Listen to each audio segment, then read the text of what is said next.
Kabanata 3, talata 1 hanggang 32. Mga parteng ipinagagawa. Ganito muling itinayo ang nasirang pader ng lungsod. Ang pinakapunong pare na si Eliasib at ang mga kasamahan niyang pare ang muling nagtayo ng pintuan ng mga tupa. Binasbasan nila ito at pagkatapos ay nilagyan ng mga pinto.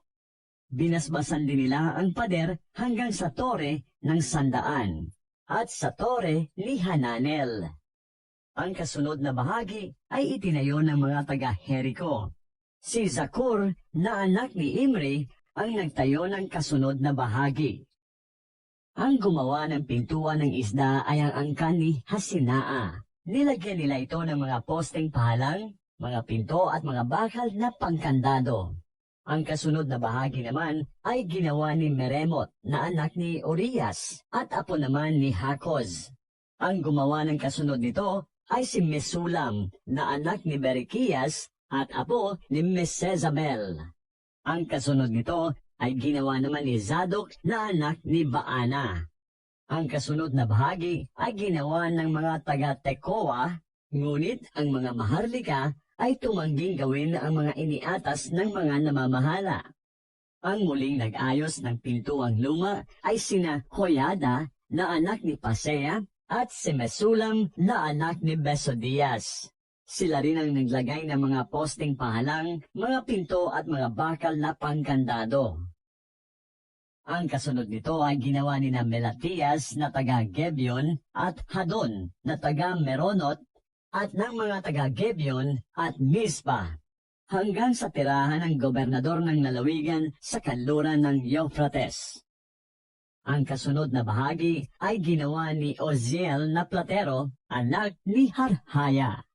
Ang sumunod na bahagi hanggang sa malapad na pader ay ginawa ni Hananias na manggagawa ng pamango.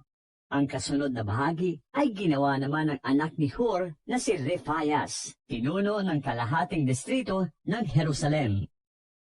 Si Hedayas na anak ni Harumaf ang gumawa ng sunod na bahaging malapit sa kanyang bahay. Ang kasunod nito ay ginawa naman ni Hatos na anak ni Hasabnias.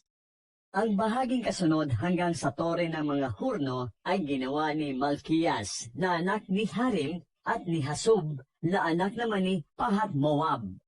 Ang kasunod nito ay ginawa ng anak ni Halohes na si Salum, pinuno ng isa pang kalahating distrito ng Jerusalem. Siya ay tinulungan ng kanyang mga anak na babae.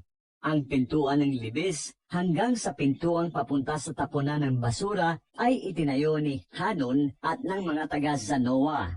Sila rin ang nag-ayos ng mga pinto at ng mga bakal na pangkandado. May 480 metro ang haba ng pader na inayos nila.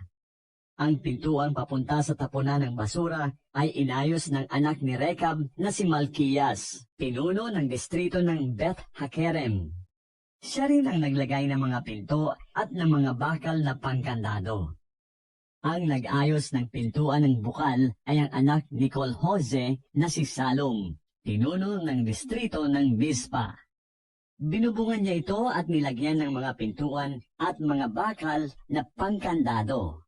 Inayos din niya ang pader ng ipunan ng tubig ng Sela patungo sa halamanan ng hari hanggang sa makababaan ng hagdanan mula sa lungsod ng David.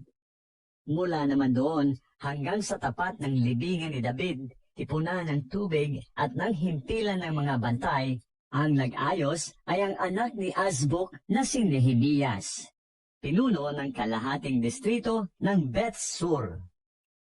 Ang mga Levitang nagtayo ng pader. Ito naman ang mga Levitang nagtayo ng mga kasunod na bahagi ng pader. Si Rehum na anak ni Bani ang gumawa ng kasunod na bahagi. Ang sumunod na bahagi ay ginawa ni Hasabias, pinuno ng kalahating distrito ng Kela. Ang anak ni Henadad na si Babay, pinuno ng kalahating distrito ng Kela, ang siya namang gumawa ng kasunod na bahagi. Ang gumawa naman ng kasunod na bahagi ay ang anak ni Heswa na si Ezer, pinuno ng Mispa. Siya ang gumawa ng bahaging paakyat hanggang sa tapat ng taguan ng mga sandata. Ang anak ni Zabay na si Baruk ang gumawa ng kasunod na bahagi mula sa taguan ng mga sandata hanggang sa pintuan ng bahay ni Eliasib na pinakapulong pari. Ang kasunod na bahagi ay ginawa ng anak ni Urias at apo ni Hakoz na si Meremot. Ito'y umabot hanggang sa dulo ng bahay ni Eliasib. Ang mga paring nagtayo ng pader. Ang mga sumusunod na pari ay nagtayo rin ng mga kasunod na bahagi ng pader. Ang mga pari sa paligid ng Jerusalem ang gumawa ng kasunod na bahagi. Sina Benjamin at Hasub ang nag-ayos ng kasunod na bahagi na nasa harapan ng kanilang mga bahay. Si Azarias na anak ni Maaseas at apo ni Ananias ang gumawa ng kasunod na bahagi sa tapat ng kanyang bahay. Mula dito hanggang sa sulok ng pader, ang nag-ayos naman ay si Binui na anak ni Henadad. Ang kasunod na bahagi ng pader ay ginawa ni Palal na anak ni Uzay. Ito'y mula sa sulok ng pader at ng tore sa itaas ng palasyo, malapit sa bulwagan ng mga bantay. Ang kasunod na bahagi naman ay ginawa ni Pedaya na anak ni Paros. Ito'y pasilangan hanggang sa tabi ng pintuang tubig at ng toreng nagsisilbing bantay sa templo. Malapit ito sa Ophel na tirahan ng mga manggagawa sa templo. Ang iba pang mga manggagawa, ang mga taga-Tekoa naman ang nag-ayos ng bahagi mula sa toreng nagsisilbing bantay sa templo hanggang sa pader ng Ophel. Isang pangkat ng mga pari ang nag-ayos ng pader sa pahilaga mula sa pintuan ng kabayo. Ginawa ng bawat isa ang bahaging nasa tapat ng kanyang bahay. Si Zadok na anak ni Immer ang gumawa ng bahaging nasa tapat ng kanyang tahanan. Ang kasunod nito ay ginawa ng anak ni Sekanias na si Semayas, tagapamahala ng pintuang silangan. Si Hananias na anak ni Selimayas at si Hanun, pang-anim na anak ni Zalaf, ang gumawa naman ng kasunod na bahagi. Ito'y pangalawang bahagi na kanilang ginawa. Si Mesulam na anak ni Berekias naman ang nag-ayos ng pader sa tapat ng kanyang bahay. Ang kasunod nito ay ginawa naman ni Malkiyas na isang platero.